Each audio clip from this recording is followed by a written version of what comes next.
प्रशांत किशोर का गया में बड़ा ऐलान, बोले बेलागंज और इमामगंज उपचुनाव लड़ सकता है। जन स्वराज अभियान के सूत्रधार प्रशांत किशोर ने गया में एक प्रेस वार्ता के दौरान इमामगंज और बेलागंज में होने वाले विधानसभा उपचुनाव में जन स्वराज की भागीदारी पर पूछे गए सवाल का जवाब देते हुए प्रशांत किशोर ने कहा कि चुनाव लड़ेगा तो बेलागंज और इमामगंज दोनों जगह लड़ेगा। 2 अक्टूबर के बाद अगर चुनाव होगा तो निश्चित तौर पर चुनाव लड़ा जाएगा, लेकिन अगर 2 अक्टूबर से पहले चुनाव होता है तो जन स्वराज के साथी अगर मिलकर तय करते हैं कि चुनाव लड़ना है तो जन स्वराज से जुड़े किसी निर्दलीय साथी को समर्थन देकर चुनाव लड़ाया जा सकता है। चौथा स्तंभ की ब्यूरो।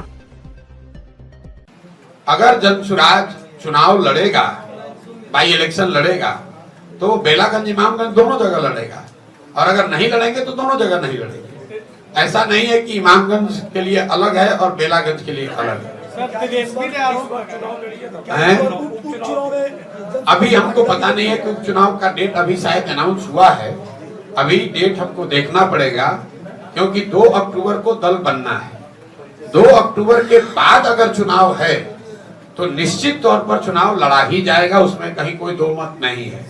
लेकिन अगर 2 अक्टूबर से पहले चुनाव हो रहा है तो यहाँ पर जो जन स्वराज से साथी जुड़े हुए हैं उनसे बात करी जाएगी, और अगर लोग चाहेंगे कि नहीं चुनाव लड़ना है तो जन स्वराज की व्यवस्था से जुड़े हुए किसी साथी को निर्दलीय उम्मीदवार के तौर पर, जन स्वराज समर्थित निर्दलीय उम्मीदवार के तौर पर चुनाव लड़ाया जा सकता है। जन स्वराज में जो जुड़ रहा है वो पैसे देके जुड़ रहा है। अब देखिए, ये लोग बोलने से पहले अपनी ही बात नहीं देखते हैं। कुछ दिन पहले तेजस्वी यादव के दल आरजेडी के अध्यक्ष ने चिट्ठी निकाला कि भाई आप लोग राष्ट्रीय जनता दल छोड़कर जन स्वराज मत भागिए, आप लोग लालू जी के सिपाही हैं, समाजवाद के नेता हैं, सामाजिक न्याय के पुरोधा के साथ जुड़े रहिए।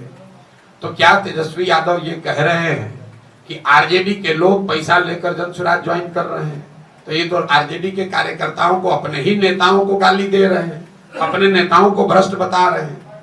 भाई अगर पैसा देकर उनके लोग आ रहे हैं जन स्वराज में, यही तो जब आप अपने से राजनीति नहीं किए हैं, पढ़ाई लिखाई किए नहीं, राजनीति बाबूजी का दुकान था तो मिल गया है, तो बोलना कुछ चाहते हैं, बोल कुछ और जाते हैं। अब बताइए, अपने ही नेता को कह रहे हैं कि पैसा लेके जन स्वराज में गया है।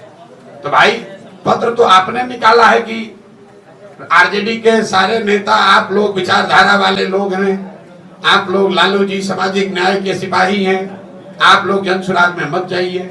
तो उनके दल में भगदड़ मची हुई है, तो घबराहट तो स्वाभाविक है। मान लीजिए आप लालटेन आपका है और उसमें से किरासन तेल चूने लगे तो आपको तो घबराहट होगी कि अब थोड़े दिन में ये बुझने वाला है।